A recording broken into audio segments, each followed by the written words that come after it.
कल चल रहा था मैथमेटिक रीजनिंग। तो नेक्स्ट क्वेश्चन लिखो इसमें। लास्ट क्या कराया था? If a number multiply by 3/4 of itself, यही वाला कराया था ना, 10,800 वाला। ठीक है।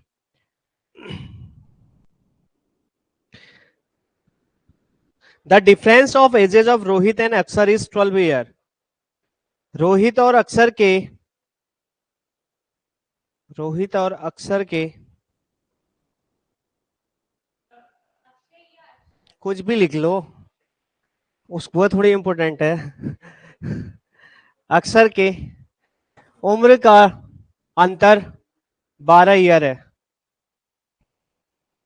उम्र का अंतर 12 साल है, 12 वर्ष है। The difference of ages of Rohit and Akshar is 12 year.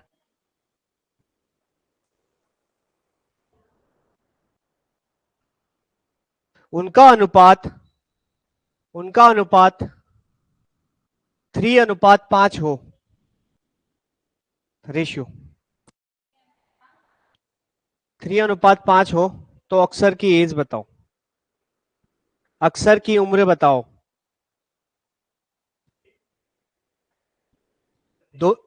दोनों की बता दो।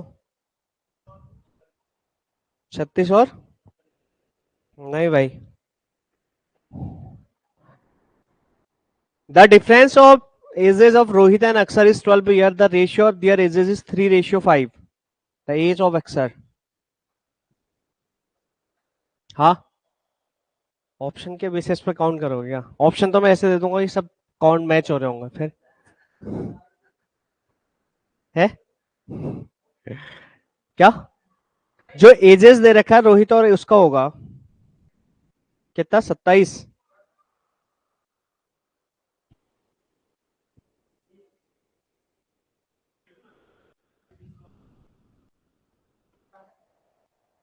रेशियो, अनुपात जो करते हैं हम,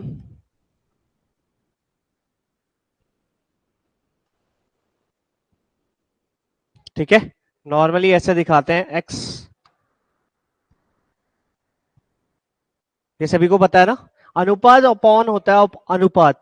अगर किसी का अनुपात है, अनुपात होता क्या है पहले वो देख लो। जैसे कि 8/2 दे रखा है, 8/6, 8/6 दे रखा है। ऐसा नंबर, इसको जो सबसे छोटा कर दे, अगर मैं इसको अभी दो से डिवाइड हो सकता है ना, दोनों नंबर कॉमन नंबर से डिवाइड कर सकते हैं। तो अगर 2 से डिवाइड होगा तो 4 हो जाएगा, ये 6, 3 हो जाएगा। अब इसको काट नहीं सकते, काट सकते हैं नहीं। अब कोई भी एक 1 के अलावा किसी से डिवाइड नहीं होगा, तो ये हो जाएगा हमारे पास निम्नतम मान होता है 2 नंबरों का, जिसको हम काट नहीं सकते। उसके बाद 1 से किसी और नंबर से कट नहीं कर सकते। अब हम लिखूंगा 8:6, तो ये कंडीशन नहीं हो पाती है। रेशियो तो है, बट अनुपात में हम रेशियो में सही एक्चुअल में लिखा नहीं जाता 8:6। इसको नॉर्मली क्या आएगा, सबसे छोटे वैल्यू पे लिखा जाएगा। 3:7 कटेंगे नहीं, 4:1, 2:3, ऐसे कुछ में कटेगा। क्लियर? तो ये रेशियो कहलाता है हमारे पास। अब किसी रेशियो को, पहले नंबर कितना था, 8 और 6, रेशियो कितना दे दिया, 4 और 3। ठीक है, ये समझा रहा हूं, हाँ, क्वेश्चन अभी बताऊंगा। 4 और 3 दे रखा, नंबर था मेरे पास 8 और 6। अब इसका मतलब जो रेशियो है, रेशियो को किसी एक नंबर से, मेरे को पर्टिकुलर नंबर से, जिससे इसको मल्टीप्लाई करूंगा उससे इसी को मल्टीप्लाई करूंगा, तभी क्या निकल पाएंगे, नंबर। तो अगर 4 को अगर 2 से मल्टीप्लाई करता हूं और 3 को भी 2 से मल्टीप्लाई करता हूं, इसका मतलब कितना आ जाएगा, 8 और 6। कर सकता हूं ना? वैसे इसी को किसी और नंबर से 3 से मल्टीप्लाई कर देता हूं, इसको भी 3 से, कितना हो जाएगा, 12, और तब भी रेशियो क्या रहेगा, सेम। ठीक है, तो रेशियो, इनको किसी भी नंबर से हम एक फिक्स नंबर से क्या कर सकते हैं, अनुपात को मल्टीप्लाई करते हैं, तो हमारे पास क्या निकलता है, नंबर निकलता है जो हमें चाहिए होता है। क्लियर? अब उसने एजेस में बोला था कि उसकी उम्र है कितना रेशियो, 3:5। इसका मतलब इसको किसी एक नंबर से मल्टीप्लाई कर रखा होगा, तो हम वो नंबर लेट कर लेते हैं एक्स है। तो ये कितना हो गया, 3x। ये कितना हो जाएगा, 5x। उसने बोला था ये दोनों एज निकल गए उनके, तो इन दोनों का एज का अंतर बोला था। अंतर मतलब सब्ट्रैक्शन करना पड़ता है, एक दूसरे को घटाना पड़ता है। तो बड़ा नंबर कौन सा होगा? 5x। छोटा नंबर 3x। तो मैं क्या करूंगा? 5x minus 3x equal to कितना बोला था? 12 है। अंतर 12 हो गया, तो 5x माइनस 3x हो गया 12। मुझे मेनली x की वैल्यू चाहिए, तो यहां से कितना आ जाएगा? 2x equal to 12, x equal to 6। x की वैल्यू मतलब मुझे इनको किससे मल्टीप्लाई करना है? 6 से। तो ये कितना हो जाएगा? इसकी 18 हो जाएगी, इसकी कितनी हो जाएगी?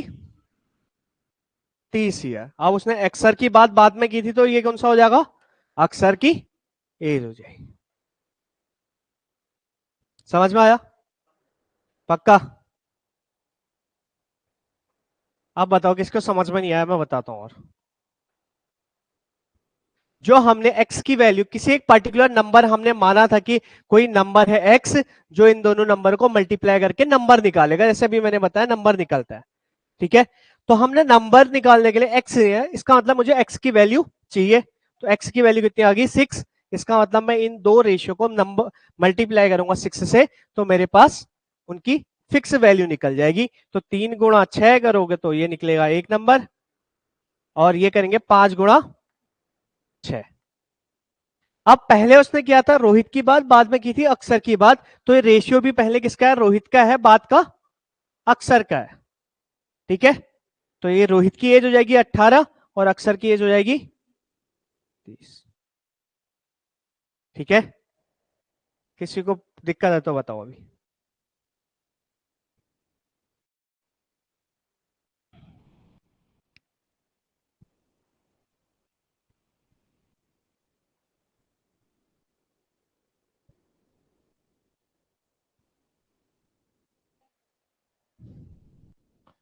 आ गया ना? किसी को दिक्कत तो बताओ।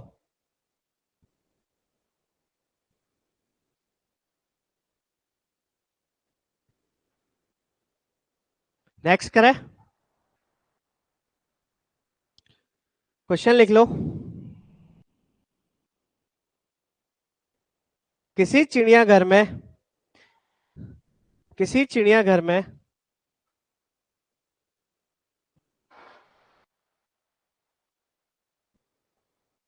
कुछ हिरन है और कुछ मोर हैं। कुछ हिरन है, कुछ मोर हैं। कुछ हिरन है, कुछ मोर हैं।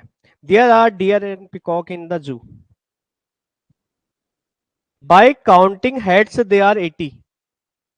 उनके सिर गिनने पर 80 निकलते हैं। उनके सिर गिनने में 80 निकलते हैं। There are counting heads are 80। और उनके पैर गिनने में 200 निकलते हैं। पैर गिनने में 200 निकलने हैं। 200 निकलते हैं।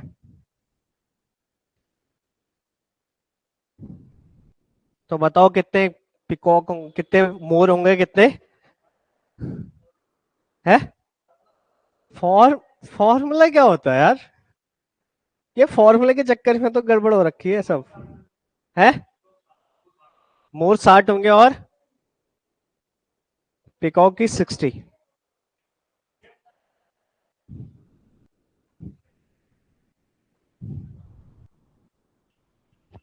सर सभी का एक ही होता है, लेकिन पाँव अलग अलग होता है बस। हाँ,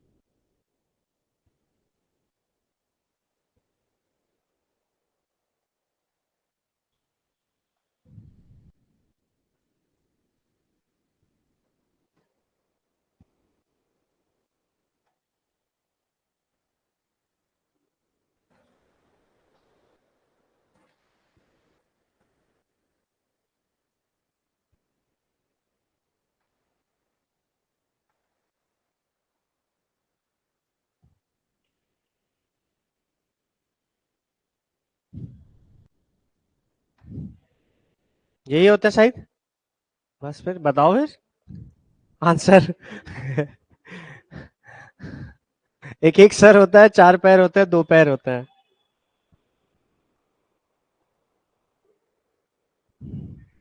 बताओ कैसे किया।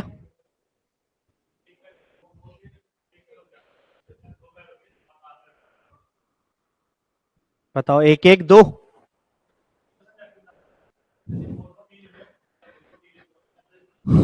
इसको मान लेते हैं पी ये है, मोर है, मान के चलते हैं डी हिरन है। इसका मतलब इन दोनों को ऐड करूंगा, सिर सिर कितने थे टोटल?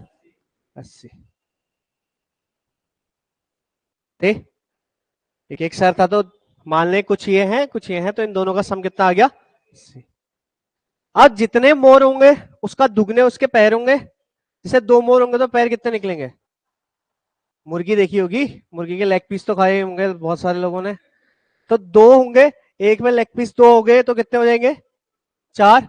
तो इसका मतलब जितने मोर होंगे उसके दुगने क्या हो जाएंगे हमारे पास? उसके पैर हो जाएंगे। समझ में आया? अगर 10 मोर होंगे तो पैर कितने हो जाएंगे? 20। तो इसका मतलब 10 पीस को ले लेंगे तो उसका डबल कर देंगे, 2p हो गया। अब हिरन की कंडीशन में कितने होंगे? चार। अब कोई बकरी खाने वालों में भी है तुम में? तो 4d। ठीक हो गया। तो जितने डी हमारे पास हिरन होंगे उसके हर किसी के चार पैर, तो उतने से मैं मल्टीप्लाई कर दूंगा। टोटल कितने आ गए? 200। बस एक इक्वेशन ये बन गई तुम्हारे पास, एक इक्वेशन ये है। इक्वेशन सॉल्व करनी आती है? बहुत पढ़ा होगा, 6, 7, 8, 9 सब में था। ये समझ में आया इतना? पक्का?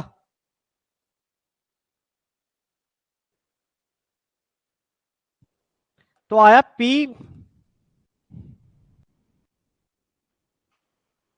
P plus D equal to 80 आया हमारे पास, और 2p plus 4d equal to हमारे पास कितने आए? 200। यही था। अब यहां से किसी एक की वैल्यू निकाल देता हूं मैं, या p इक्वल टू कर दूंगा, d इक्वल टू कर दूंगा, तुम्हारी मर्जी है किसी को भी। अगर मैं p इक्वल टू करता हूं तो कितना हो जाएगा? 80 माइनस ये d इस साइड आएगा तो यहां प्लस का था तो उस साइड जाके तो जाएगा, लेकिन फिर समझाना बड़ा टारगेट भी हो जाता है ना भाई। ठीक है, p की वैल्यू 80 माइनस d। तो p को हम इधर रख देते हैं वैल्यू को दूसरी इक्वेशन में। पहली इक्वेशन से मैंने एक की वैल्यू निकाली, दूसरे में पुट कर दूंगा। तो ये कितना हो जाएगा? 2। p कितना हो जाएगा? p की वैल्यू कितनी है? 80 minus D plus 4d, D को ऐसे रहने दिया, इक्वल टू 200। कितना आ गया?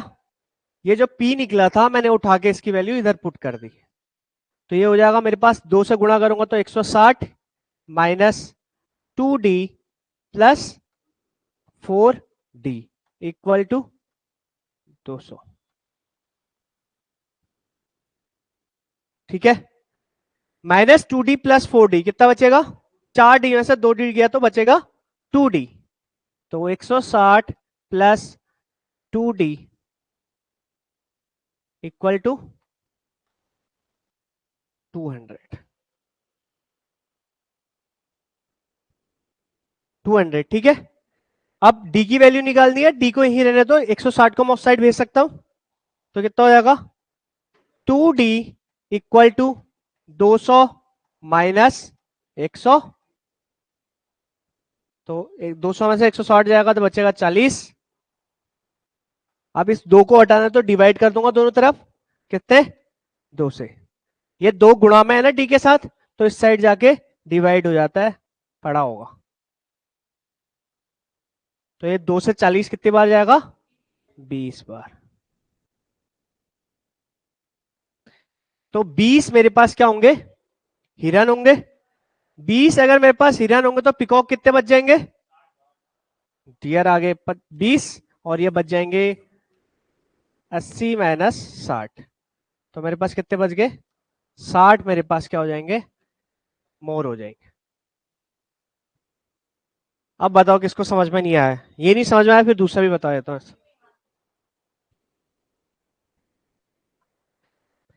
पहले ये समझ में आया, ये कैसे आया, ये आया। दूसरा भी समझ में आया होगा, जितने पैर उतने से मल्टीप्लाई कर देना है। उसके बाद मैंने क्या किया, यहाँ से पी की वैल्यू निकाल दी, तुम डी की भी निकाल सकते हो, ऐसा जरूरी नहीं है। मैंने पी की निकाली तो डी उस साइड भेजूंगा, तो कितना हो जाएगा, पी इक्वल टू 80 माइनस, अब पी की वैल्यू कितनी आ गई, 80 माइनस आर डी। अब मैंने पी की वैल्यू दूसरे में तो रख सकता हूं, तो टू की जगह, पी की जगह मैंने 80 माइनस डी रख दिया, टू बाहर से ही था, प्लस 4 डी, बाकी दो 80 उतार रखे। अब दो को अंदर ले गया, 160 हो गया, minus 2d plus 4d equal to 200। अब ऐसा इसलिए करते हैं क्योंकि मेरे पास कितने हैं, दो, ये दो अंदर गया, 80 के साथ मल्टीप्लाई होगा, फिर दो इसके साथ भी मल्टीप्लाई, ब्रैकेट था ना, बॉड मास में पड़ा था। हाँ, तो दो दोनों से मल्टीप्लाई होता है, जितने ब्रैकेट के बाहर है वो ब्रैकेट के अंदर जितने नंबर होंगे सभी से मल्टीप्लाई होते जाए। देख लो कुछ काम आ जाएगा। तो 160 minus 2d plus 4d equal to 200। तो 4d में से 2d में हो जाएगा, तो 2d 160 plus 2d equal to 200। ठीक है, तो आगे वैल्यू, फिर हमने यहां से 2d की वैल्यू निकाल दी, 2d 160 उस साइड चले जाएगा माइनस में, तो बचेगा कितना, 200 में से 160 40, तो 2d की वैल्यू आ गई 40, d की वैल्यू कितनी हो जाएगी 20। ये मल्टीप्लाई डिवीजन करना आता है सभी को, कि वो उस साइड चले गया तो कैसे होगा, मल्टीप्लाई चीज डिवाइड होती है, डिवाइड वाली चीज मल्टीप्लाई होती है, प्लस वाली माइनस में, माइनस वाली प्लस। एक तरीका तो हमारे पास ये है। कितना समझ में आ गया, इरेज कर दूं, दूसरा भी देख लो, जिसको जिससे सही लगे, इसको दो तरह से सॉल्व कर सकते हैं। फॉर्मूले का तो हर क्वेश्चन में चेंज हो जाता हो, बता दें, इक्वेशन पर डिपेंड करता हो। वो एलिगेशन और मिक्सचर का नहीं होता, एलिगेशन मिक्सचर दूसरा है, फिर उसमें रेशियो, दोनों रेशियो दिए रहता है ना, उसका होता फॉर्मूला है। हाँ, वही करा रहा हूं, इतना लिख लिया। अब देखो दूसरा तरीका, अब ये P प्लस डी तो तुम्हें करना ही पड़ेगा, 80, ये था ही, और ये भी था हमारे पास 2P plus 4D equal to 200, इतना लिख लिया। उसके बाद P के आगे कितना है, 2 है, इसके आगे 1 है, तो इसको 2 करने के लिए मुझे पूरी इक्वेशन को किससे मल्टीप्लाई कर दूंगा, पूरी इक्वेशन को सेम सेम बनाना है मुझे, जितना यहां नंबर है उतना ही। तुम 4 से करना चाहो, डी को भी सेम बना सकते हो, तुम्हारी मर्जी है जिसको करना चाहो। जो छोटा नंबर है उससे मल्टीप्लाई कर देंगे, किसको, पूरी इक्वेशन को। तो अगर मैं इसको 2, यहां पर 2 था इसलिए इसको पूरी इक्वेशन को किससे मल्टीप्लाई कर दूंगा, 2 से। तो मल्टीप्लाई करूंगा तो कितना हो जाएगा, 2 इंटू पी कितना हो जाएगा, 2 इंटू डी कितना हो जाएगा, 2d होगा, और 2 को 80 से मल्टीप्लाई कर दूंगा, कितना हो जाएगा, कर सकता हूं। अब मैं माइनस कर देता हूं, तो माइनस करूंगा तो ये माइनस का, ये भी माइनस का, ये भी माइनस में, सभी माइनस के हो जाते हैं, तो घटा देता हूं मैं इनको। 2p में से 2p घटेगा, कितना हो जाएगा 0। 4d में से 2d घट जाएगा, कितना बच जाएगा 2d बचेगा, d तो वैसी रहेगा। और 200 में से 160 गया, कितना बचा, तो अब यह 2d इक्वल टू कितना आ गया 40, और यहां से कितना आ जाएगा, d इक्वल टू कितना आ जाएगा, जो हमारा पहले भी निकला था, d इक्वल टू 20। तो यहां से कितने हिरन कितने निकल गए, 20। टोटल 80 जानवर थे, हिरन 20 निकल गए, तो बचे कितने, मोर 60। समझ में आ गया, एक तरीका ये है, दूसरा, ठीक है। पहला जो तरीका था उसे कहता है सब्स्टिट्यूशन मेथड, दूसरा तरीका था एलिमिनेशन मेथड, ठीक है। तीसरा एक और तरीका है, बताओ, वो भी पढ़ाना है। तीसरा है क्रॉस मल्टीप्लिकेशन मेथड, है नहीं, थोड़ा लंबा है वो, उसके लिए आ गया तो सबसे छोटा है, नहीं आया तो सबसे लंबा भी, गलत होने के चांसेस सबसे ज्यादा रखता हो। A B C D minus plus का ध्यान रखना पड़ता। ठीक है, तो 3-4 क्वेश्चनों से कर सकते हैं इसको, 3-4 तरीके से।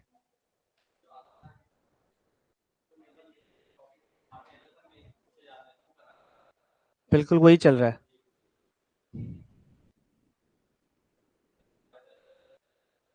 ये आया समझ में? नेक्स्ट।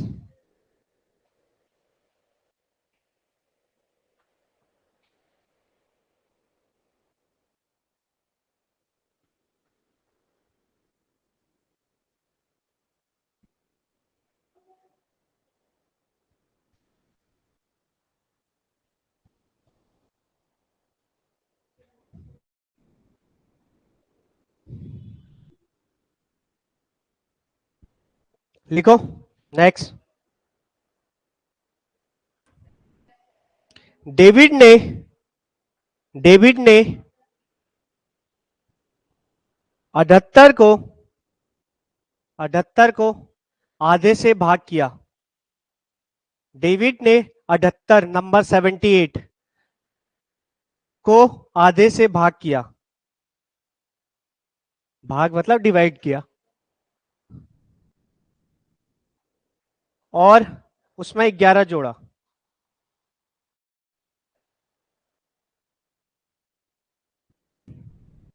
और उसमें 11 जोड़ा,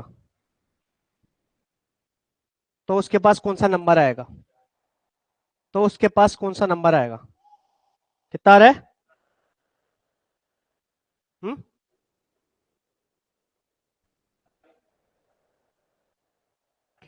कितना? 41।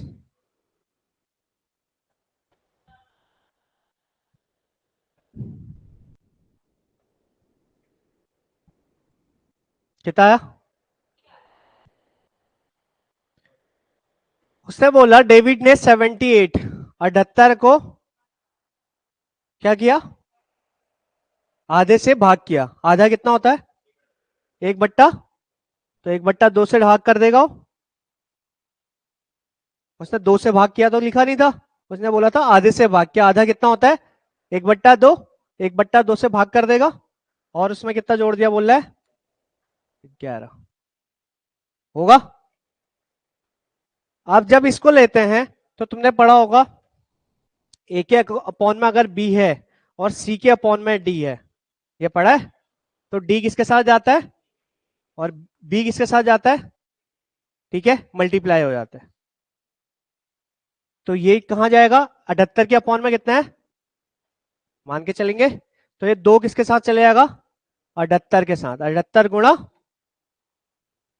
2, 1 गुणा 1, 1 और 1 आपस में चले जाए, प्लस 11। 1 गुणा 1 1 ही रहेगा, इसको मल्टीप्लाई करोगे तो कितना हो जाएगा? 166। 8 दूनी 16, 7 दूनी 14, 15, 1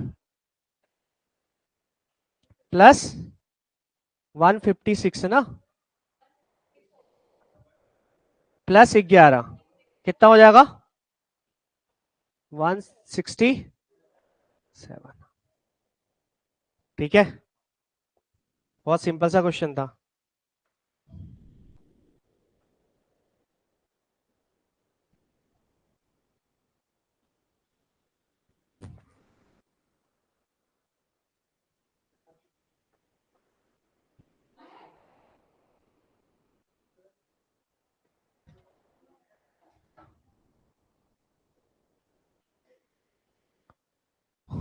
ठीक हो गया?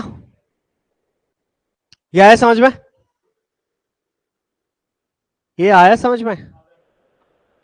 पक्का? किसी को दिक्कत है तो पूछ लो, तो मैं हटा रहा हूं। हाफ से डिवाइड करने में ध्यान देना, हाफ से मल्टीप्लाई करता तो 78/2 हो जाता। अगर वो गुणा करता तो तब तो ऐसा हो जाता जो तुम बता रहे थे आंसर, गुणा 1/2 प्लस 11। अगर वो गुणा करता तो 2 से 1 कट जाएगा कितनी बार? 2 तिया 6 और 9, तो 39 प्लस 11 तब आता कितना? 50, जो तुम्हारा आंसर था। ठीक है, तो ध्यान देना कि इससे डिवाइड कर रहे हैं, मल्टीप्लाई नहीं कर रहे हैं, तो ध्यान देना हाफ से डिवाइड, 2 से मल्टीप्लाई, 2 से divide. Clear?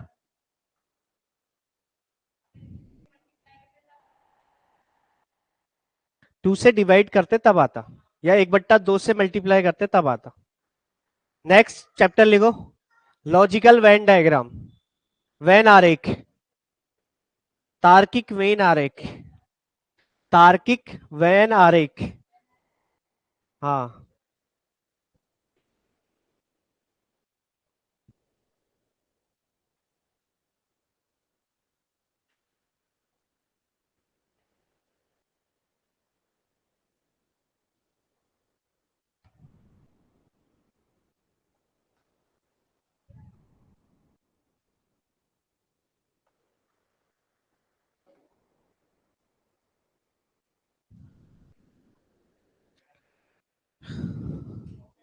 Logical Venn diagram या वेन आरेख। ठीक है। अब इसमें क्या होता है, मेनली हम एक जैसे लोगों को एक ग्रुप में रखते हैं और अलग अलग लोगों को, लेकिन किससे दिखाते हैं हम? चित्र से दिखाते हैं। जैसे अगर मैंने बोल दिया, कोई है एग्जांपल लेके चलते हैं, वाहन, कार और बस, सबसे सिंपल एग्जांपल। ठीक है। अब देखो, कार भी वाहन है, बस भी वाहन है ना? लेकिन कार बस होती है? नहीं, बस और कार, बस भी कार नहीं होती है। तो हम क्या करेंगे, दोनों जो कार और बस है किसके अंदर है? वाहन के अंदर है। तो मैं बाहर क्या बना दूंगा? वाहन, इसके अंदर क्या रख दूंगा? बस, और ये बस होगी, ये कार होगी। अगर ये दोनों भी आपस में जुड़ते तो मैं क्या करता? एक दूसरे के अंदर रख देता। ठीक है, ये समझ में आया? तो बाहर से वाहन जो अलग अलग है उसके अंदर आते हैं, तो उसके अंदर, अगर कोई टच भी नहीं करता तो बाहर। ठीक है।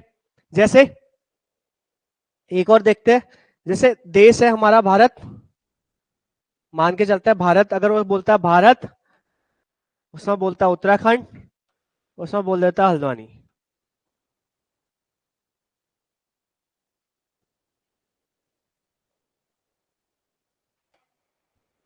ठीक है, मान के चलता है ऐसा। तो सबसे बाहर कौन सा आएगा? भारत। उसके अंदर क्या आ जाएगा? उसके अंदर आएगा, हाँ, बीच में सर्वोदय लगा लो तुम, एक और बना लो जिसमें बनाना है, आ जाएगा। ठीक है, तो हम इस तरह से बना सकते हैं। ये समझ में आया? ये क्या था, एक दूसरे के अंदर एक दूसरे को समाहित कर ले रहे थे, इसलिए अंदर को होते जाएगा। कोई एक दूसरे के जस्ट अपोजिट होंगे, कि कोई किसी का कनेक्शन कुछ नहीं है। जैसे मैं मान के चलता हूं कि कोई भी बोल दो, जैसे गाय है, शेर है और सांप है।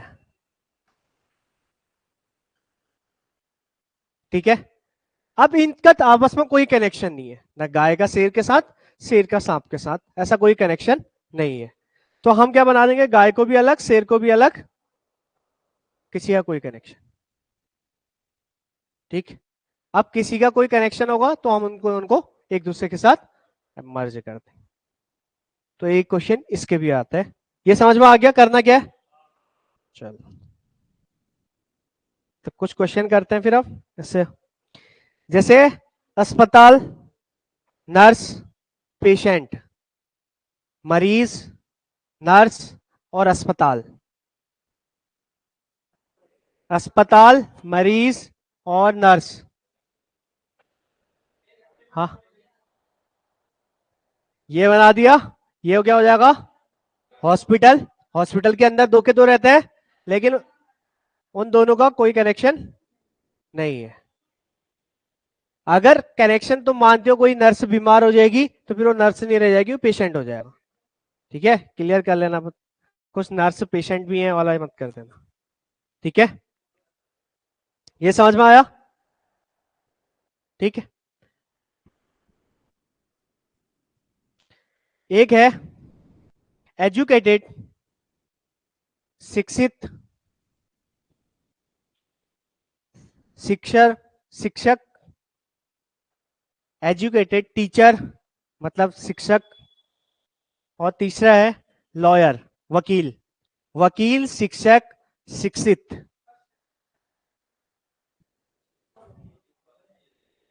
ऐसी बनेगा।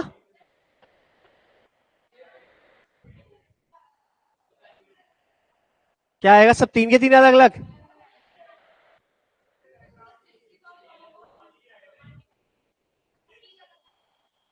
अब देखते हैं। कोई वकील बनेगा आज के टाइम में तो उसको पढ़ने की जरूरत है, मतलब शिक्षित होगा। कोई टीचर बनेगा उसको भी जरूरत है, तो इसका मतलब दो के दो एक तो अंदर आएंगे ही आएंगे। ठीक है, इनके अंदर तो आएगा, ये बाहर का कौन सा बन जाएगा? एजुकेटेड वाला, मतलब शिक्षित वाला। ठीक है, अब एक टीचर का बना दिया हमने। कुछ टीचर वकील भी हो सकते हैं, कुछ वकील टीचर भी हो सकते हैं। बहुत सारे वकील है जो टीचिंग करते हैं, बहुत सारे टीचर है जिन्होंने वकील के लॉ पढ़ा होगा तो वकील कहलाएंगे। तो इन दोनों का क्या कर दूंगा? तो ये क्या आ जाएगा? एक वकील आ जाएगा। वकील ऐसे लिखते हैं, देख लेना। और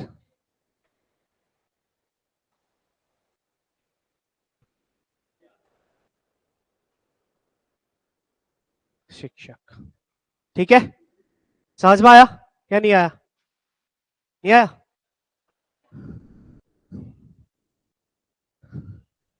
नेक्स्ट लिखो।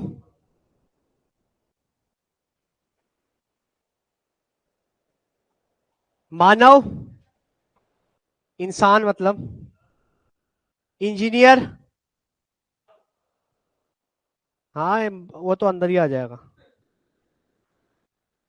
ह्यूमन, इंजीनियर, और रैट्स, चूहे।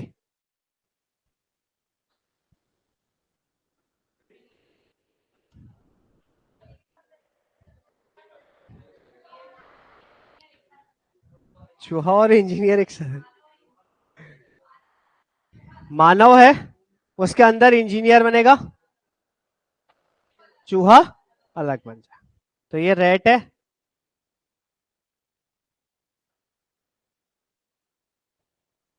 और ये हमारे पास क्या है? और ये इंजीनियर। ठीक है, चलो अब बनाओ। Wire, copper, paper. वायर, तार, कॉपर, तांबा, पेपर, कागज।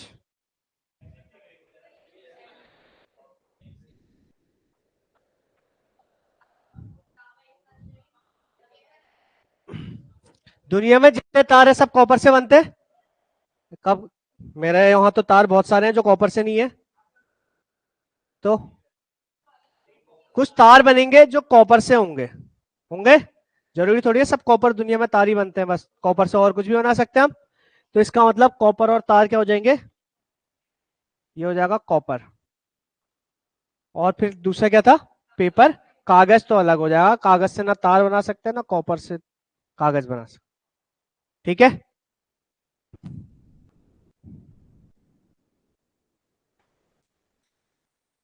नेक्स्ट दे। महिला, माता, डॉक्टर।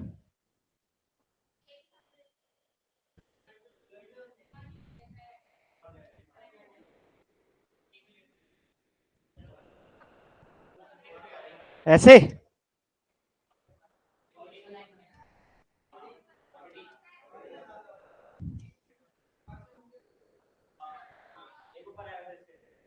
ऐसे? ऐसा कौन कौन मान रहे हैं कि ऐसा है करके? है? इसका मतलब क्या हुआ?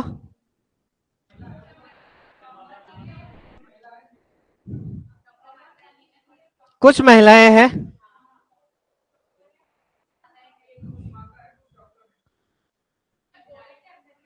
महिलाएं माता बन सकती है, या मेल भी माता बन सकता है? ऐसा तो तो सब कौन से अंदर आ जाएंगी माताएं? अंदर। ठीक है, याद रखना महिला है उसके अंदर ही माता बन सकती है बस। ठीक है, और डॉक्टर कहाँ, कुछ माताएं डॉक्टर भी हो सकती है, कुछ महिलाएं डॉक्टर भी हो सकती है, बाकी बच भी जाएंगे तो। ठीक है, हाँ कुछ डॉक्टर माताएं हो सकते हैं, कुछ महिलाएं डॉक्टर हो सकती हैं, बच्चे वाले डॉक्टर कुछ और भी होंगे, लेकिन माताएं वही बन सकती जो फीमेल। हाँ, फिक्स है उसका, उसका चेंज मत कर देना।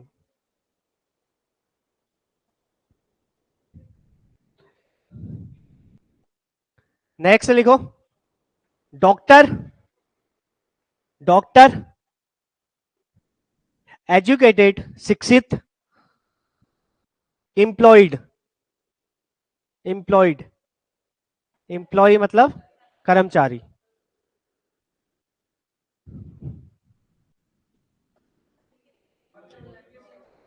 है।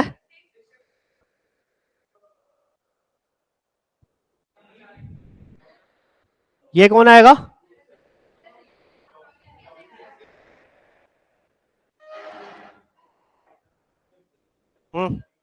फिर डॉक्टर बाहर से,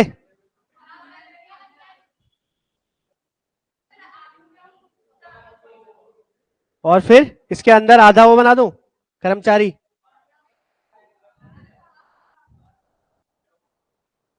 ये बनेगा, ऐसा बना सबका। कुछ कर्मचारी क्या होंगे, एजुकेटेड भी नहीं हो सकते, बिना उसके भी काम कर ही रहे, हो रहा है काम। तो ये क्या आ जाएंगे, ये आ जाएंगे डॉक्टर, ये क्या हो जाएंगे, कर्मचारी। कुछ डॉक्टर कर्मचारी भी होंगे ना, ऐसा नहीं है, वो भी एम्प्लॉयड ही है।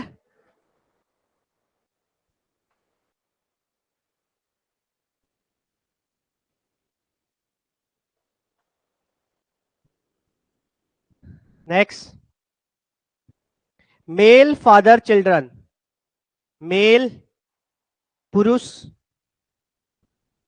फादर पिता, चिल्ड्रन बच्चे, मेल फादर चिल्ड्रन, तीनों एक ही गोले में।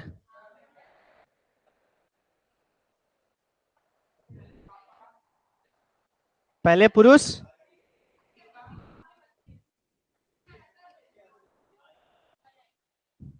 बच्चे बाहर भी होंगे दूसरे फीमेल वाले भी। ठीक है, तो ध्यान देना, बनाते प्रैक्टिस करना इनको, इतना जितना प्रैक्टिस करोगे उतना समझ में आ गया है।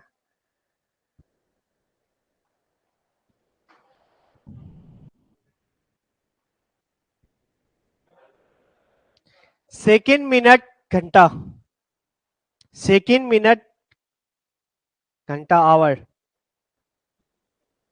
आवर मिनट सेकंड, क्या हो गया, बन गया घंटा। पहले मिनट सबसे बड़ा कौन हुआ? हाँ, फिर ये आ गया आवर, बाहर से अंदर मिनट, फिर अंदर सेकंड, सबका ऐसी बना होगा।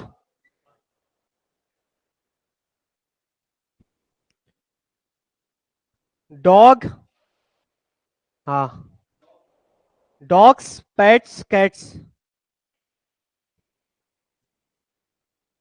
पालतू, पालतू जानवर, कुत्ता बिल्ली, ऐसे कैसे बन जाएगा, कुछ कुत्ते बिल्ली होंगे।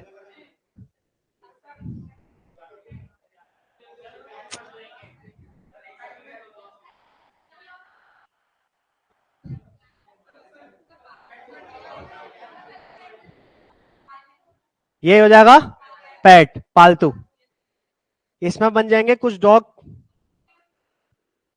कुछ बिल्ली, बना ऐसा। ये कुछ कुत्ते आ गए, कुछ कुत्ते पालतू होंगे, कुछ कुत्ते नहीं होते हैं, कुछ कैट पालतू होते हैं, कुछ नहीं होती। ठीक है, पालतू जानवर और भी होते हैं ना, तो उनके लिए कुछ नहीं है।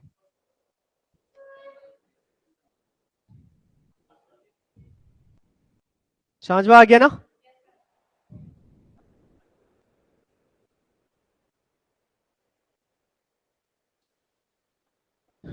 विवाहित, मैरिड, विवाहित, मैरिड, वुमेन, टीचर्स,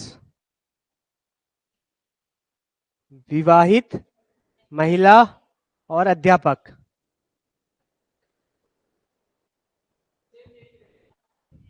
ये पैट,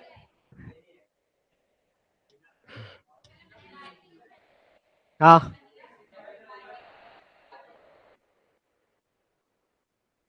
बताओ क्या इसके अंदर, एक एक कर, मैं कैसे सुन पाऊंगा सबको। हाँ, कुछ महिलाएं, अब सुन लो, उसने बोला था कुछ महिलाएं मैरिड होंगी, कुछ नहीं होंगी, तो मैंने बोल दिया ये वोमेन थी, ये मैरिड होगी, कुछ नहीं है कुछ है। ठीक है, कुछ मैरिड पुरुष भी होंगे, उनको घर डाल। और बच्चे टीचर, कुछ वोमेन टीचर हो सकती है, कुछ मैरिड वोमेन भी टीचर हो सकती है, और बच्चे वाले भी कुछ और भी हो सकते हैं, ये हो जाएगा। ऐसा किसका बना था?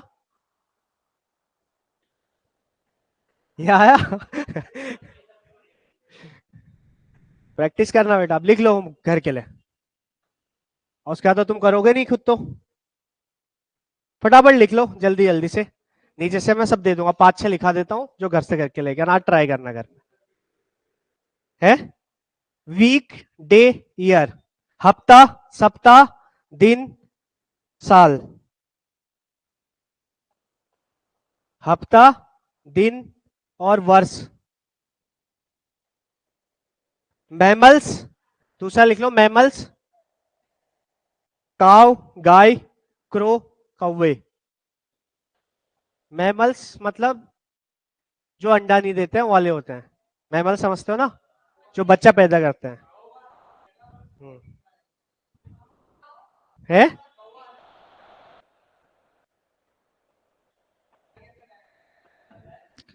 दूसरा लिखो हाउस, घर, बेडरूम, बाथरूम। हाउस, घर, बेडरूम, बाथरूम। मेटल, धातु, आयरन, लोहा, क्लोरीन, क्लोरीन को क्लोरीन ही बोलते हैं, क्लोरीन, धातु, आयरन, लोहा और क्लोरीन। ठीक है, स्कूल, विद्यालय, क्लासरूम, ब्लैक बोर्ड। स्कूल, विद्यालय, क्लासरूम, कक्षा, ब्लैक बोर्ड, श्यामपट। प्लेनेट, प्लेनेट मतलब ग्रह, अर्थ, पृथ्वी, सन, सूरज। नेक्स्ट, रूम, कमरा, ग्रह, पृथ्वी, सूरज। अगला है रूम, कमरा, वॉल, दीवार, विंडो, खिड़की। रूम, कमरा, वॉल, दीवार, विंडो, खिड़की।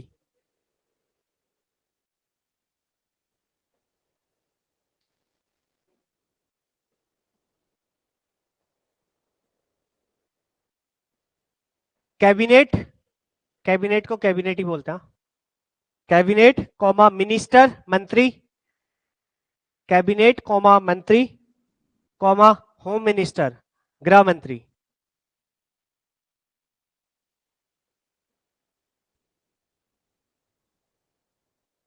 अगला है ग्रेनाइट, ग्रेनाइट, ग्रेनाइट को ग्रेनाइट ही बोलते हैं। कॉमा ट्री, पेड़, पेड़, वाटर, पानी। हो गए इतने कर लेना, या और कराऊं? है चलो।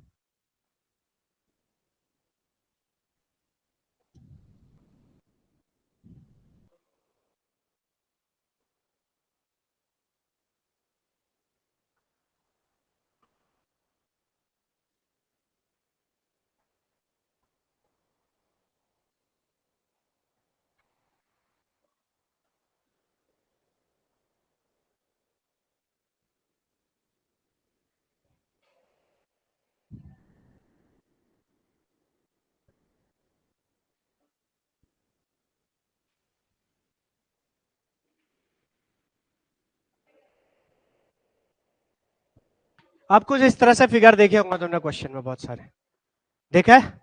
इसमें नंबर पूछता है कि वो बोल रहा है पहला, जो ऑल चित्र सभी फिगर से जो जितने भी चित्र बने इसमें, एक ट्राइंगल, एक सर्किल, एक क्वाड्रिलेटरल चतुर्भुज, चतुर्भुज, त्रिभुज और वृत्त को घेरने वाला नंबर कौन सा है जो तीनों में आता है? 2। तो ऐसा क्वेश्चन भी आता है, तो इसका भी ध्यान देना। 2 नंबर जो है तीनों में आ रहा है, वो किस में भी आ रहा है? सर्किल में भी आ रहा है, वृत्त में भी आ रहा है, चतुर्भुज में भी आ रहा है और ट्राइंगल में भी आ रहा है। और वो कौन सा नंबर होगा जो खाली वृत्त और ट्राइंगल में आ रहा है? 5। 5 वृत्त, सर्किल ये हो गया, वृत्त ये हो गया, ट्राइंगल क्या हो गया? ठीक है, तो खाली मेरे पास 5 नंबर आ रहा है।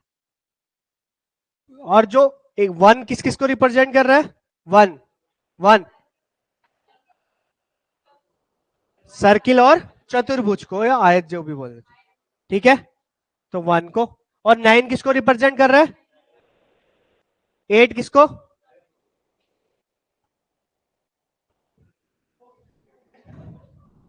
ठीक है, क्लियर हो गया? ये समझ में आया ना? तो कुछ तरह से इस तरह से भी क्वेश्चन पूछते हैं।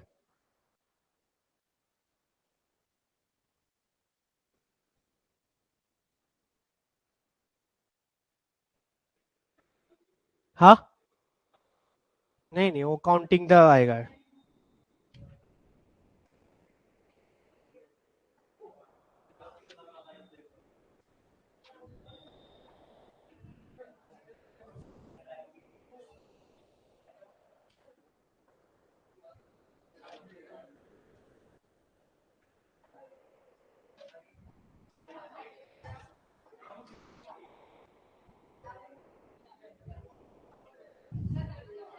नेक्स्ट।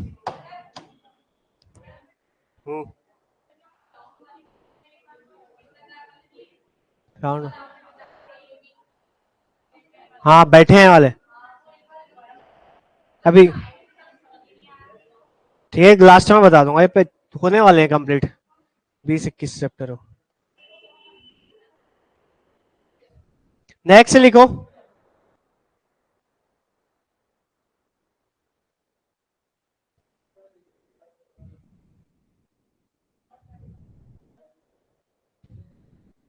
कथन और निष्कर्ष।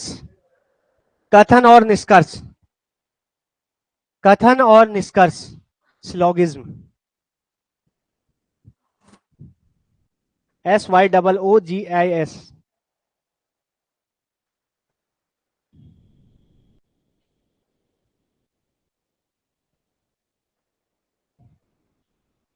कथन और निष्कर्ष। अब इसके लिए वेन डायग्राम का आना जरूरी है, जिसको वेन डायग्राम आएगा उसी को ये चीजें समझ पाएंगे, ठीक है। तो इसलिए वेन डायग्राम सीख लेना, उससे रिलेटेड ये चैप्टर होगा अच्छे से। जैसे इसमें क्वेश्चन तुमने देखा होगा, सभी जहाज बस हैं, पहला लिखो स्टेटमेंट, कथन, ऑल शिप्स आर बसेस, सभी जहाज, सभी जहाज क्या है? बस।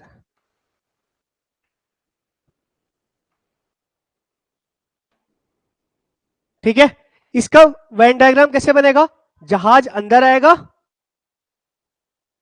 आएगा, उसके बाहर से सभी जहाज बस हो गए, कि इसके साथ साथ बनाते भी चलना है, सभी जहाज बस है, ये समझ में आ गया। बाहर से क्या आ जाएगा? बस। सभी जैसा उसने बोला था हमने वैसा बना दिया, सभी जहाज बस है। इसके इससे समझ में आ रहा है ना, सभी जहाज बस है। अब दूसरा बोल रहा है, ऑल कार्स आर शिप्स, मतलब सभी कारें, सभी कारें जहाज हैं, सभी कारें जहाज हैं, ऑल कार्स आर शिप्स। तो इसके अंदर क्या आ जाएगा? ये तो बनेगा ही बनेगा, उसके अंदर सभी कार क्या है? जहाज है, तो इसके अंदर जहाज कहाँ आ जाएगा, कार कहाँ आ जाएगा? अंदर, और भी अंदर आ जाएगा। इसका मतलब यही समझ गए। तो सबसे बाहर कौन आ गया? इसका दूसरा स्टेटमेंट लिख लिया ना सभी ने, सभी कार जहाज है करके। तो ये आ गया हमारे पास ऐसा कुछ फिगर बनेगा। सॉरी, सबसे अंदर कौन होगा बाहर से? अब ये तो आ गया दो स्टेटमेंट। अब वो लिखेगा निष्कर्ष, निष्कर्ष एक पूछेगा कि क्या ऐसा हो रहा है, इस फिगर को देखते हुए हम बताएंगे कि ऐसा है या नहीं है। तो उसका है ऑल कार्स आर बस, क्या सभी कार बस हो रहा है? क्या सभी कार बस होंगी इस फिगर को देखते हुए? सबसे बाहर कौन सा था? बस था। अंदर क्या हो गए? जहाज हो गए। और उसके अंदर क्या होगी? कार। तो उसने बोला निष्कर्ष में क्या सभी कार बस है, पूछ रहा हूं। इस फिगर के अंदर जो सभी कार हैं वो किसके अंदर होंगी? बस के अंदर। इसका मतलब जो जितनी भी कार हैं वो सभी क्या है? तो इसका मतलब निष्कर्ष क्या है? सही है, ट्रू है। ठीक है, ये समझ में आया? तो इसका मतलब हमारा स्टेटमेंट जो निष्कर्ष निकला उसका निष्कर्ष इज ट्रू। तो उसमें पूछेगा ये गलत है, ट्रू है, फॉल्स है, या हो भी सकता है, नहीं भी हो सकता है वाली कंडीशन। ठीक है, तो इसलिए पहले वेन डायग्राम अच्छे से पढ़ना है, आज घर पे जितने भी दे रखे हैं उसको समझ जाओगे तो बहुत सिंपल सा लगेगा। इसको बनाना सिखा ही रहा हूं मैं। पहला लिखा था सभी जहाज बस है, तो हमने सभी जहाज को बस के अंदर बना दिया। ठीक हुआ, सभी जहाज, जितने भी जहाज होंगे सब बस के अंदर आ जाएंगे, ऐसा समझ सकते हो। दूसरा बोला था उसने सभी कार जहाज हैं, जितने भी कारें हैं सब जहाज के अंदर डाल दी मैंने। बड़ा सा एक बस सोचो, बस के अंदर हमने पहले जहाज डाल दिए छोटे छोटे बना के। अब जहाज के अंदर भी जगह थी तो उसके अंदर सब मैंने कार भर दी। अब बोला क्या सभी कार बस होंगी? तो बस के अंदर जितना सामान है सब बस ही गया हो। इस कमरे के अंदर जितना सामान है, अगर एक कमरा तुम्हारा है तो सब तुम्हारा ही है, ऐसा माना जाएगा। वैसी कार बस के अंदर जितना भी सामान है तो सभी उसका माना जाएगा। तो सभी कार बस है, तो बिल्कुल सही बात है, बस के अंदर है तो सब बस ही है। ठीक है, ये समझ में आया? तो उसने निष्कर्ष पूछा था सभी कार बसेस है, तो इसका मतलब निष्कर्ष सही है। ठीक है, दूसरा बताओ। ये समझ में आया ना, क्लियर? किसी को भी दिक्कत है तो बताओ इसमें। दूसरा है ऑल डॉग्स आर कैट, सभी डॉग्स बिल्लियां हैं, सभी कुत्ते बिल्ली है। All dogs are cat. ठीक है, ऑल कैट्स आर वाइट, दूसरा स्टेटमेंट दे दिया उसने, दूसरा कथन दे दिया ऑल कैट्स आर वाइट, सभी बिल्लियां सफेद हैं, सभी बिल्लियां सफेद हैं। यहां जैसा बोलेगा हम वैसा करते जाएंगे। हाँ, वहां इससे पहले में क्या था, जो होता था रियल में हम वो मान के चल रहे थे। यहां जैसा बोलेगा हम वैसा मान के चलेंगे। ठीक है, ऐसा नहीं कि पहले के ऐसा नहीं सभी बिल्लियां सफेद कहाँ होती है, ऐसी भी होती है वैसी है, उसके लिए लड़ना नहीं है, जैसा उसने बोला है हम वैसा करेंगे। उसके बाद पूछेगा वो क्वेश्चन।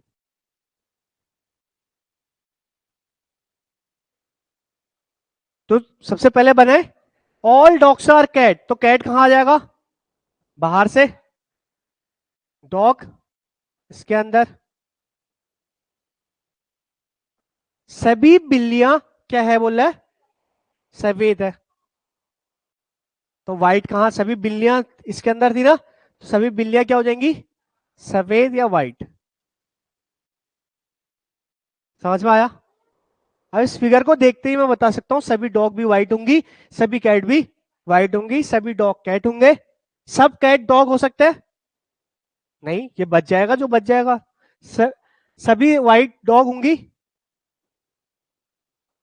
जितने भी सब दुनिया में जितने भी व्हाइट चीजें सब डॉग होगा, ऐसा तो नहीं बोल रखा है। लेकिन सभी डॉग व्हाइट होंगी, इसके अकॉर्डिंग बिल्कुल सही है। समझ गए? तो स्टेटमेंट और निष्कर्ष में कुछ भी पूछ सकता है कि ये है या नहीं है। जैसे इसमें पूछ देगा हो, क्या सभी डॉग कैट है, तो ट्रू होगा इसके अकॉर्डिंग। सभी डॉग क्या होंगे? बिल्लियां होंगी। डॉग छोटे हैं तो कैट बड़ी है। क्लियर? सभी बिल्लियां डॉग है? नहीं, बिल्लियां बाहर से है, डॉग उनके अंदर है। तो बिल्लियां और कहीं भी जा सकती है, ऐसा समझ लो।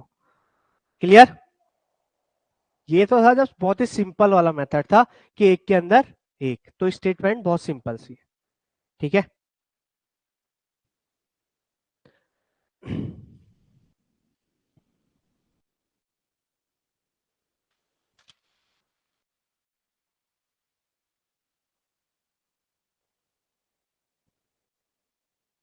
अब जैसे एक, ये भी समझा रहा हूं, क्वेश्चन अभी स्टार्ट नहीं हुआ समझाने के लिए। जैसे एक स्टेटमेंट दे दिया, उसने बोल दिया ऑल बुक्स आर पेजेस, सभी बुक्स क्या है, पेज है। ऑल बुक्स आर पेजेस, तो पेजेस बाहर से बनेगा अंदर से बनेगा? सभी बुक्स क्या है, पेज है। पेज कहां से बनेगा, बाहर से। तो ऑल बुक्स आर पेजेस, सभी किताबें पेपर हैं, मतलब पन्ने हैं, ये ऐसा बनेगा। अब उसने निष्कर्ष में बोल दिया कि कुछ पेजेस बुक्स हैं, क्या ये निष्कर्ष सही होगा? कुछ पन्ने किताबें हैं,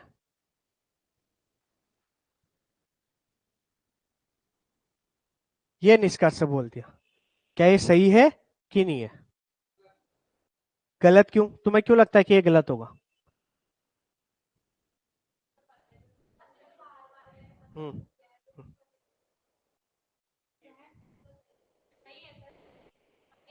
मैं बोल रहा हूं दुनिया में जितने पन्ने थे सब बुक है, ऐसा बोला। जितनी भी किताबें थी वो सभी क्या है, पन्ने हैं। इसका मतलब कुछ किताबें तो पन्ने होंगे ही होंगे, या कुछ पन्ने किताबें होंगी ही होंगी, ये है समझ में? तो जिसमें ऑल वाली कंडीशन है, तो कुछ पेज वाला हिस्सा बड़ा था पूरा ही। पेज वाला हिस्सा कौन सा है, ये पूरा ही है, ये वाला हिस्सा ना, मान के चलता ही है पूरा। ये एक हिस्सा कौन सा है, पूरा पेजेस का है। और बुक्स का मान लेते हैं ये वाला हिस्सा है, ये बुक्स का हिस्सा है। जो सिंगल सिंगल लाइनें हैं वो किसकी है, पेजेस की। तो जितने भी पेज हैं, पेज में से कुछ हिस्सा तो किसने घेर लिया, बुक्स ने। तो उसने वही पूछा है कुछ पन्ने किताबें हैं, तो बुक पन्नों का कुछ हिस्सा किताबें तो है ही है, तो इसका मतलब स्टेटमेंट सही है। क्लियर हो गया? समझ में आया? पक्का? उसने पहले बोला था कुछ सब बुक, जितने भी किताबें हैं सभी पन्ने, तो पन्ने मान लो ये पूरा ही हुआ है, कमरा है, मान के चलता है कमरा ये पूरा ही क्या हो गया, पन्नों का हो गया। और ये जो यहाँ पर चेयर रखे हैं वो किताबें मान लेते हैं। तो उसने बोल दिया सभी जितने भी यहाँ पर चेयर रखे हैं सब क्या है, ये पन्ना है। हम मान लेते हैं एक पन्ना बड़ा सा ले लिया, और ये हमारी किताबें हो गई। ठीक। तो वो उसने कुछ बोला कुछ पन्ने किताबें हैं, तो इसमें बहुत सारी क्या है हमारे पास किताबें पड़ी हैं। तो कुछ पन्ने का कुछ हिस्सा तो किताबें है ही, तो इसका मतलब कुछ तो होंगी होंगी।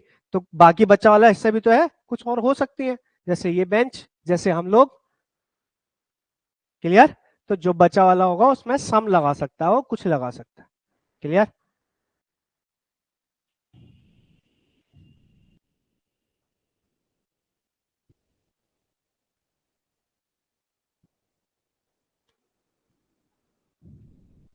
फिर इसके अगर फॉर्मूले से करना है, तो फॉर्मूले में बहुत बार बहुत सारे फॉर्मूले होने को फॉर्मूले लिखा दो, लेकिन सिंपल सा कॉन्सेप्ट समझ में आता है, तो उसके बाद फॉर्मूले की कोई जरूरत नहीं। फॉर्मूले ठीक टाइम पे याद नहीं आते, नहीं तो लिखा हो A+A होता है, लिख लो अगर जिसको लिखने हैं तो।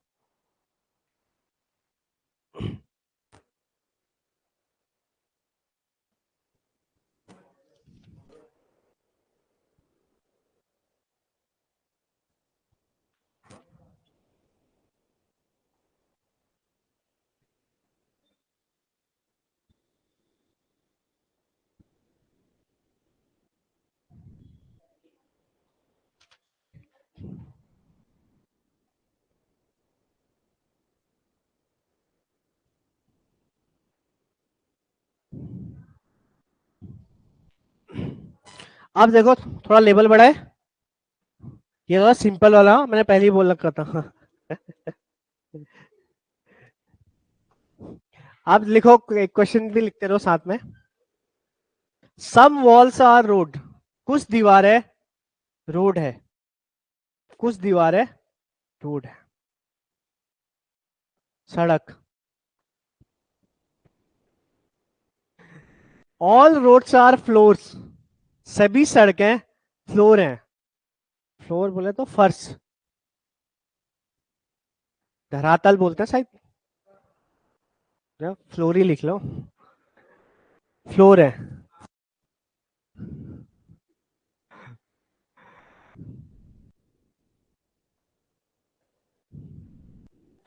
अब आता है एक पॉसिबिलिटीज वाला, कि एक तो क्लियर क्लियर करेगा कि ऐसा है, एक बोलेगा कि हाँ इसकी क्या ऐसी पॉसिबिलिटीज हो सकती है, ऐसा भी हो सकता है, नहीं हो सकता वाली कंडीशन है।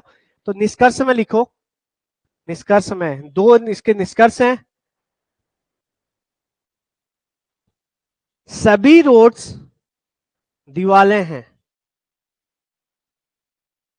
सभी रोड दीवालें हैं। आगे से पॉसिबिलिटीज लिख दो, पॉसिबिलिटीज को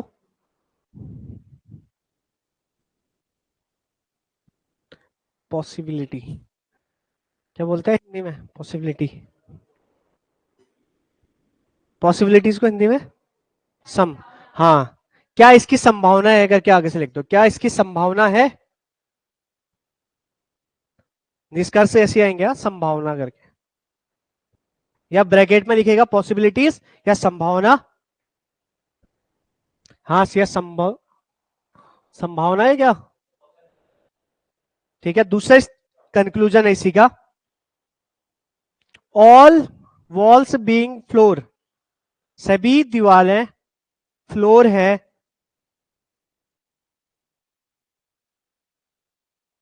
इसकी संभावना, इसकी पॉसिबिलिटीज, इसके लिए भी संभावना लगा रखी है उसने। एक तो कंडीशन वहीं पर खत्म हो जाएगी जो अभी तक बढ़ता रहा था, अब उसमें ऐड क्या हो जाएगा, संभावना वाला, पॉसिबिलिटीज है या नहीं है वाला। तो हम उसके लिए कंडीशन देखें, तो पहले तो फिगर बना लो उसका जल्दी से।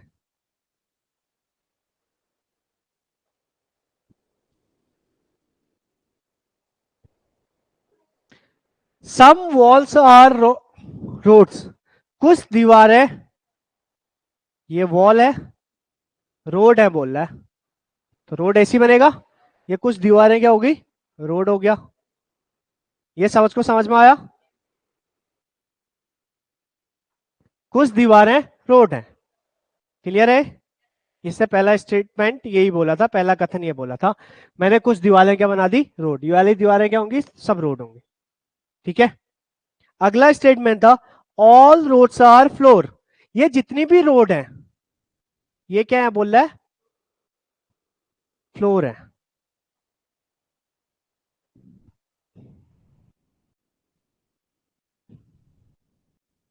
ये समझ में आया, ऑल रोड्स, सभी रोड इसके अंदर आ जाएंगी, फ्लोर के अंदर आएंगी। ये फ्लोर कहीं भी जा सकता है, हो सकता है उसने वॉल के लिए कुछ बोला नहीं, तो वॉल के अंदर भी आ सकता है ना, पूरा फ्लोर आ सकता है। इसका और कहां कहां पॉसिबिलिटीज वाली फिगरें कैसे बनेंगी, एक ये तो कंफर्म है कि ऐसी बनेगा, ये वॉल हो जाएगा, ये रोड हो जाएगी। अब मैं बना सकता हूं ऐसा, तुम खाली उसी को बना रहा, मैं पॉसिबिलिटीज बना रहा हूं, ये भी हो सकता है, इसमें भी सभी रोड फ्लोर हो रही है ना, तो ये कंडीशन भी बन है। वॉल, तो वॉल के लिए कुछ बोला नहीं था, तो वॉल भी सभी आ सकता है फ्लोर में, ये बोल रहा हूं ना। सोचने के बहुत सारे तरीके होने चाहिए इसके लिए, फिगर बनेगा। तो तुमने वो बनाया, इसमें ये भी आ जाएगा, ये कंडीशन भी इंक्लूड होगी। और क्या आ सकता है, और कोई, तो अब बताओ। पहला है कंक्लूजन, पहला निष्कर्ष है, all roads being wall, all roads being wall, क्या ऐसा हो सकता है पूछ रहा है, क्या इसकी पॉसिबिलिटीज हो सकती है। हाँ, उसके कंक्लूजन भी बना देते हैं हम, ध्यान से देखना, समझ में आएगा। ऑल रोड्स बीइंग वॉल, पहले टब लगेगा, बहुत लंबा नहीं होता, बहुत छोटा सा होता है क्वेश्चन, कि बनाना आ गया तो जल्दी से हो जाएगा देखते ही। All roads being wall, all roads being wall, ये वॉल होगी, ये रोड होगी, और ये फ्लोर हो गया। देखते हैं अब वापस कथन में चले जाओ। उसने बोला था some wall are road, some wall road है ना, इसके अकॉर्डिंग हो रही नहीं, सम वॉल और रोड। और क्या बोला है, all roads are floor, true हो रहा है। कथन इसके जितना जैसा ऐसा उसने बोला था वैसा स्टेटमेंट ट्रू हो रहा है। इसका मतलब पहला ऑप्शन पॉसिबिलिटीज की कंडीशन में सही है। अगर वो सिंपल सा बोलता कि पहला खाली ऑल रोड्स बीइंग वॉल, सभी रोड दीवारें हैं, तो क्या हो जाता, गलत। लेकिन उसने पॉसिबिलिटीज लगा दी, तो पॉसिबिलिटीज की कंडीशन में हमारे पास और भी ऑप्शन हो सकते हैं कि ये हो सकता है। तो पॉसिबिलिटीज वाला सबसे ज्यादा इंपॉर्टेंट है, याद रखना कि अगर उसने पॉसिबिलिटीज लगा दी तो तुम्हें सभी पॉसिबिलिटीज चेक करनी पड़ेगी। ठीक है। दूसरा था ऑल वॉल्स बीइंग फ्लोर, क्या सभी दीवारें फ्लोर हैं, क्या सभी दीवारें फ्लोर है। तो सभी दीवारें फ्लोर है, देखो सभी दीवारें फ्लोर हो रही है, बिल्कुल कंडीशन में हो रही है। एक पॉसिबिलिटीज की कंडीशन बन रही है कि सभी दीवारें क्या हो जा रही, फ्लोर भी हो रहा है, तो उसके लिए भी क्या हो जाएगा, फ्लो हो जाएगा।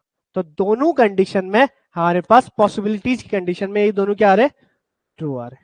अगर सिंपल से कंडीशन बोलता कि ऑल रोड्स बीइंग वॉल, क्या सभी रोड है वॉल है, तो ये क्या हो जाता, गलत हो जाता। ठीक है।